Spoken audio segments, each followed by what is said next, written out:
breit, den Chor. So, quasi als Puder, ein bisschen Hüfttraining. Die Arme hoch, die Beine hoch.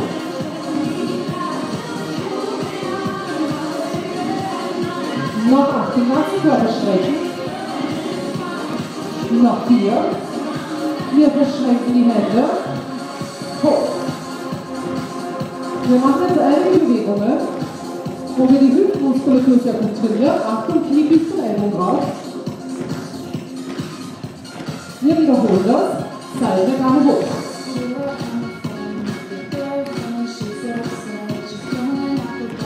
Wir trainieren hier natürlich auch ganz stark die Bauchmuskulatur. Macht sich immer groß. Brust beim Heben. Das heißt, die Arme diagonal. Ellbogen und Oberschenkel. Noch 8. Bauchnabel zu Wirbelsäule. Macht sich rund. Und wieder Seite. So, Beine unten, wiederholen wir nochmal. Das wird schwerer, wenn man schon schafft. Noch 8. Und dann hier. Und jetzt Ellbogen außen. Schnappe. Sehr gut. Wir müssen zusammendrücken. Noch 8. Noch 4. Super. Beide Arme hoch. Leute, das ist gerade schwer. Aber eigentlich wollen wir das. Wenn wir uns am Tag haben, ist es besser. Noch 8. Dann wollen Sie wirklich durchziehen hier. Und jetzt nochmal die Ellbogen diagonal, macht sich runter bei Bauchnabel zu Wirbelsäule. Wirklich berühren. Wirklich berühren. 8, 7, 4. Perfekt. Kick nach vor.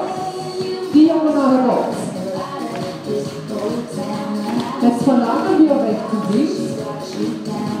Auch das schon mit den Hüftmuskeln.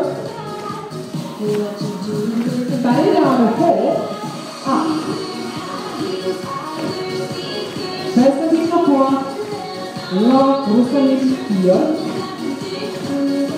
Noch 2. Und jetzt Kick mal zurück und boxen diagonal hoch. Fest. Im Tempo. Rechts, links, rechts. Ganz ausstrecken das Bein. 8. Oberkörper weit fort, können wir den Rücken. Beide Arme hoch. Und immer noch das Bein ganz ausstrecken. Weg, weg. Bauchnabel zu Wirbelsäule. Noch 8. Noch 4. Super, Leute. Ferse hoch. Locker. Durchatmen. Schon geschafft. Zusammen mit dem Bein im Gehen tief in den Kreis haben wir die Beine funktioniert. Funktioniert. Gehen jetzt ein bisschen rückwärts. Ferse auf den Step.